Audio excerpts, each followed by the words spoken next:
How's it going, everybody? In today's video I'll be going over how the Whelen D802 and Whelen ws2000 65348B tone generator works. So I have my low mobile ws2000 controller right here with a 24-volt power supply mounted to it, and we will be beginning with the tone generator. So as the tone generator, you can do a couple of adjustments with. You can adjust the peak pitch of the alert tone, and you can change the frequency shift, or like the tone shift of the alert sound, and make it have like a faster or slower pitch drift.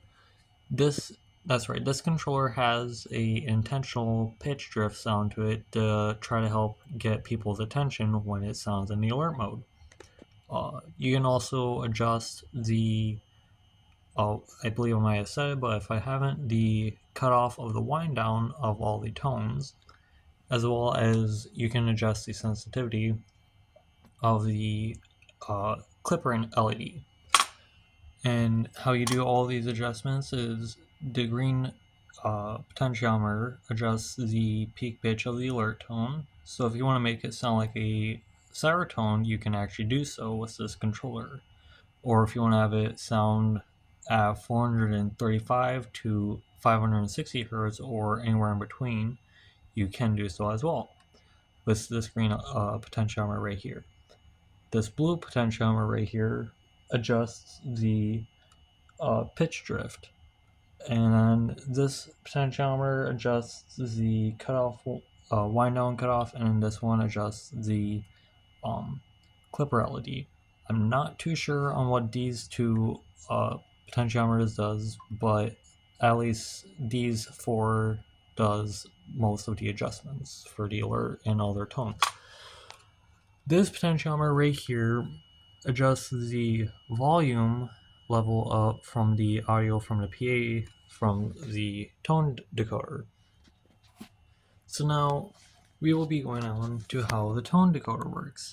So this decoder is also very programmable. You can program its area code and address, as well as if you want it to sound for anywhere between 15 seconds to 90 seconds, you can do so with these four little diode pins. So how you program the area and address code is by these 6 jumpers and 8 jumpers over here. We'll first start with the first 3 digits, the area code. So I have it set up as the default code that the Whelen company would have it sent out as to the field, and then when it gets to installed, the person installing it would change how all of this around so they can be activated for whatever codes that they want it to be. It won't be the default code. But I have it set for default for now. So as you can see, 203, if we follow digit 1, the white wire, we go to pin 2. If we follow area 2, this brown wire, it goes over to 0. There it is, on 0. And then the pin 3, which is the red wire, go over to pin 3. So there's 203, and pretty much the rest is explainable for the area code as well. You can have, as you can see, multiple of the same digits in the string, and how you do that, or allow it to do that, is by taking the S pin and jumping it to the pound digit. And then when you do that, it tells the decoder that there will be more than one of the same digit in the strands that needs to be heard to activate the decoder, and then send a tone, or send an activation to the tone generator and set it off the siren. So how we get it to activate is by with this little brown wire here from the timer pins and jumped over to the command pin. And then if you want it to be a shorter time, you can put it onto one of these 4 pins here. But if you have it connected to, I believe, one of these pins, either of these pins, it will have all tones go for about 3 minutes. And then the whole decoder would reset, and this would no longer be sounding anymore after this resets. How it receives the radio is via these 2 blue and white wires right here. This would go underneath the decoder down here to a little radio module like this. This is the radio receiver module. There will be this little crystal radio module about right here, and it would have 2 wires coming from it and going to here to give the audio to the receiver, and then from the receiver through these 2 wires right here, the 2 labeled A on the board, will go to these 2 wires and then give audio to this, and it will trigger it. But I've modified it where it is working with a 3.5 millimeter audio jack mono, and it can connect to a laptop or a handheld radio or a scanner.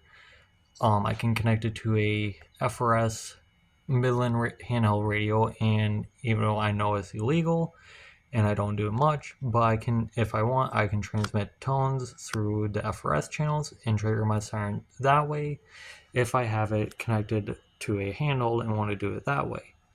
But for now, we will demonstrate it with my laptop. So we'll first trigger the PA.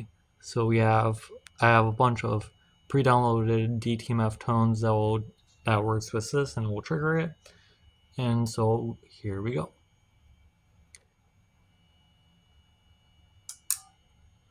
As you can hear, it beeped and everything clicked over. It's now active on PA. Now each tone will go for about 10 seconds, and then I'll do an air horn for 5. Air horn is still continuous with the decoders. They're not discontinuous. It will be always continuous, unfortunately. Discontinuous air horn came around when the ESCs came around and all that fun stuff. So let's do a little bit of PA stuff. We'll do a pre-chime announcement. I have a little speaker in here connected via the back of the audio output from the tone generator. And if we play again, Westminster's chime.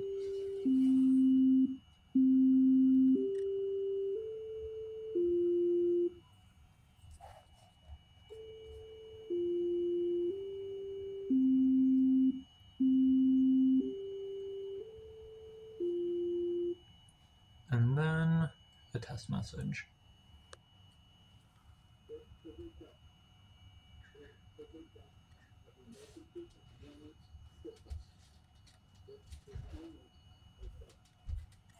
It's quite quiet on without any actual proper amplifier. Excuse me, my bad. Without any proper amplifiers to get it more louder, but it does pretty good as I need it to do.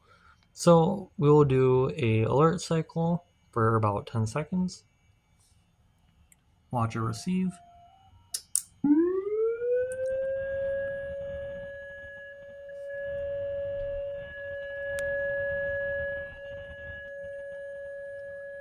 Reset or clear.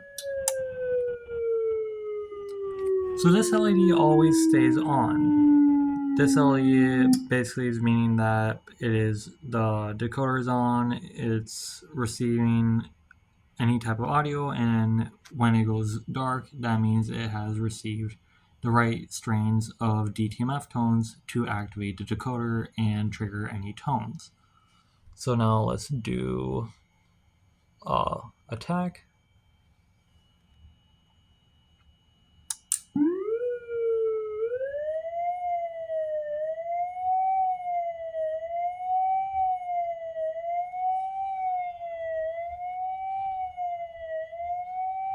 And reset.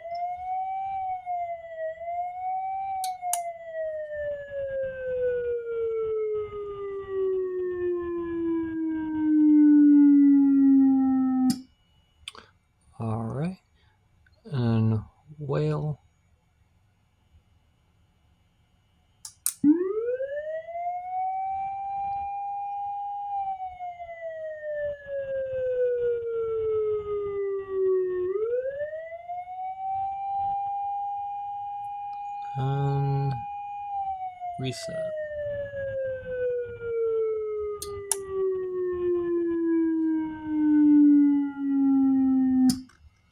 And now I'll do a public address quick for some a little cool.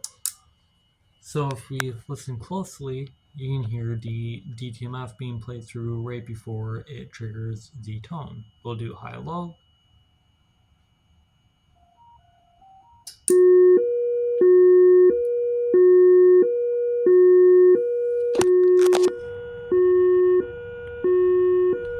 Now there's something cool I can do and make fast high-low by pressing attack.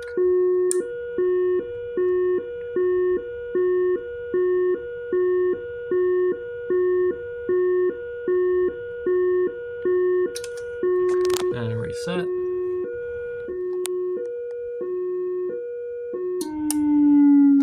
It'll have a little bit of that left behind. But that is it.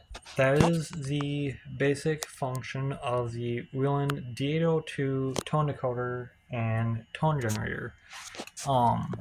Again, if you want to have the tones to go for a shorter time than 3 minutes, you're going to take, I believe, this pin from one of these timer triggers or one of these pins and then connect it to one of the command pins, and it will pretty much trigger the siren for about 3 minutes. And then if you have it connected to one of these pins, that will have it go for a shorter amount of time.